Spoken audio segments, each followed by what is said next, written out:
एक तरफ तो ऐसी स्टेट्स हैं जिसके सिटीजन्स नेशनल इंटरेस्ट के लिए चाय पीना छोड़ सकते हैं, दूध के कोटे पे इक्तफ़ा कर सकते हैं, और दूसरी तरफ वो स्टेट्स हैं जिसके सिटीजन्स स्टेट के कहने पे शॉप्स भी जल्दी ओपन नहीं कर सकते, हालांकि इसमें उनका खुद का नुकसान किए बिना स्टेट के रिसोर्सेज बच सकते हैं। तो आखिर क्या है जो सिटीजन्स के इंटरेस्ट्स को अलाइन किया रखता है नेशनल इंटरेस्ट्स के साथ, और कैसे ये जज्बा पैदा किया जा सकता है, और कैसे बहुत सारी स्टेट्स की प्रोग्रेस की ये वजह बना, जानने की कोशिश करते हैं। शॉर्टली इसका आंसर है हेल्दी नेशनलिज्म। हेल्दी नेशनलिज्म से मुराद है एक balanced nationalism. Balanced at least citizens को इतना मजबूर कर सके कि जहाँ पर उनके अपने इंटरेस्ट्स नेशनल इंटरेस्ट्स के साथ कॉन्ट्राडिक्ट कर रहे हों तो वो अपने इंटरेस्ट्स को पसे पुश्त रख के नेशनल इंटरेस्ट्स को तरजीह दें, और दूसरी तरफ ये इतना अनचेक भी ना हो कि अग्रेसिव पैट्रियोटिज्म या जिंगोइज्म या शाविनिज्म का रूप धार ले। नेशन स्टेट्स वजूद में आती हैं 1648 के ट्रीटी ऑफ वेस्टफिलिया के नतीजे में।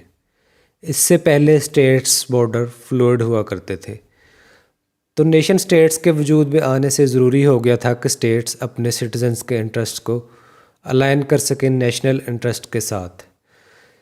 सक्सेसफुल स्टेट्स कामयाब रही हैं ये नेशनलिज्म का जज्बा उभारने में, जिन्होंने ना सिर्फ नेशनलिज्म को चैनलाइज किया बल्कि कंट्री की तरक्की के लिए इस्तेमाल भी किया। इसकी बहुत ही ज़बरदस्त मिसाल चाइना की है, जिसके सिटीजन्स नेशनल इंटरेस्ट के लिए चाय पीना छोड़ देते हैं, गवर्नमेंट स्टेट एक्सपेंडिचर्स को बचाने के लिए मिल्क का कोटा फिक्स करती है तो सिटीजन्स इस पे इक्तफ़ा करते हैं। इवन आज भी चाइनीज़ अडल्ट्स मिल्क बहुत कम इस्तेमाल करते हैं। इस नेशनलिज्म ने आगे चलकर बहुत ही ज़बरदस्त किरदार अदा किया चाइना की तरक्की में, लेकिन हमेशा से ऐसा नहीं था।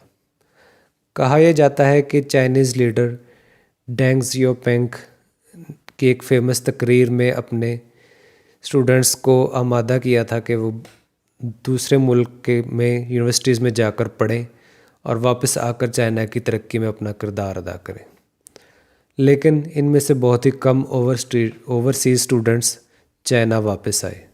मगर फिर कुछ इवेंट्स ऐसे हुए जिन्होंने चाइना के एक नेशन बनने के अमल को तेज़ कर दिया।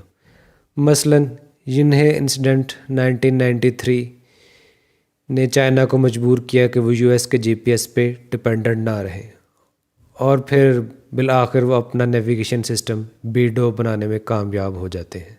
यिन्हे इंसिडेंट में यूएस ने चाइना के एक कंटेनर शिप पे जीपीएस एक्सेस ब्लॉक कर दी थी, और ये 24 दिनों तक इंटरनेशनल वाटर्स में भटकता रहा। आपको ये सुनकर हैरानी होगी कि माओ ज़ेडंग जब स्टालिन से मिलने रशिया गए थे तो स्टालिन ने उन्हें कई हफ्तों गेस्ट हाउस में वेट करवाया था। वेस्टर्न कंट्रीज़ और जापान के हाथों सेंचुरी ऑफ ह्यूमिलेशन सहने के बाद चाइनीज़ कौम ने मुत्तहद होने का फ़ैसला कर लिया, और 1996 में आई चाइना कैन से नो जैसी बुक्स मैनिफेस्टेशंस थी कि चाइना अपनी एक सेल्फ रिस्पेक्ट और सेल्फ इस्टीम रखता है। इस एक मिसाल से एक बात तो क्लियर हो जाती है कि स्टेट जब कॉमन चैलेंजेस फेस करती है तो नेशनलिज्म को पैदा होना नेचुरल और आसान होता है। अब आगे सिंसियर और विलफुल लीडरशिप हो तो इसको सही यूटिलाइज़ कर सकती है, और जब डेवलपमेंट होती है तो उसके नतीजे में नेशनल प्राइड और बढ़ जाता है, और ये कंपाउंडिंग इफ़ेक्ट या साइक्लिक इफ़ेक्ट बन जाता है। और फिर कंट्री में अगर मेरिट, जस्टिस, लैंड ऑर्डर भी हो तो ये सस्टेनेबल रहता है।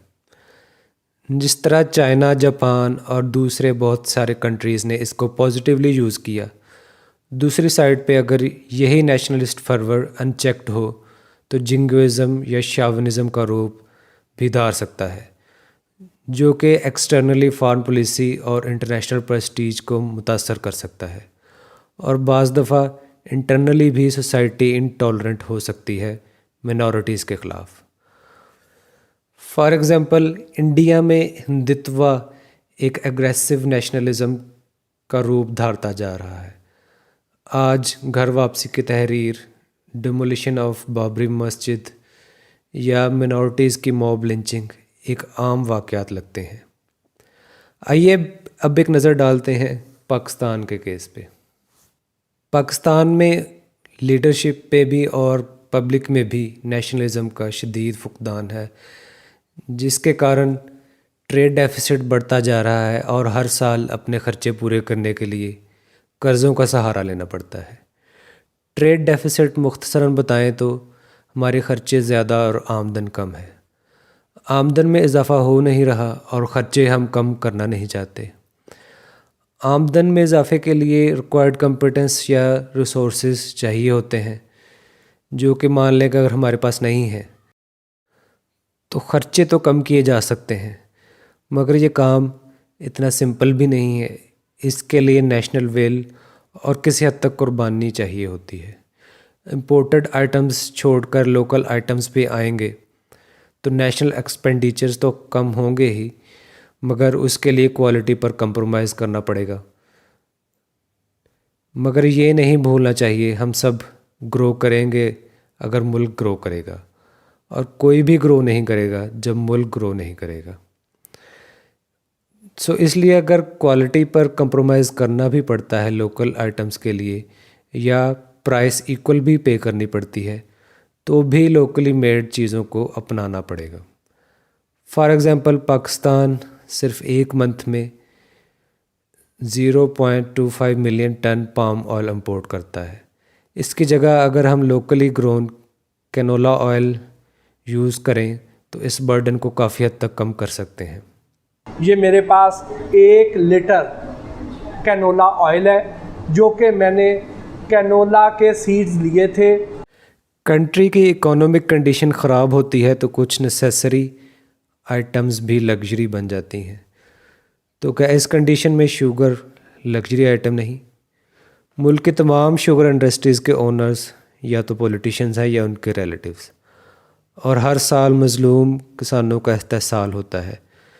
जब धूप में गन्ने की ट्रॉलीज़ मिल मालिकान कई कई दिन खड़े रखते हैं ताकि प्राइस अपनी मर्ज़ी की वसूल कर सकें, तो ऐसे में किसान की जान जा रही होती है, क्योंकि धूप से उसका वज़न कम हो रहा होता है। मज़ीद ट्रॉलीज़ की वजह से रोड एक्सीडेंट्स में भी इजाफ़ा होता है।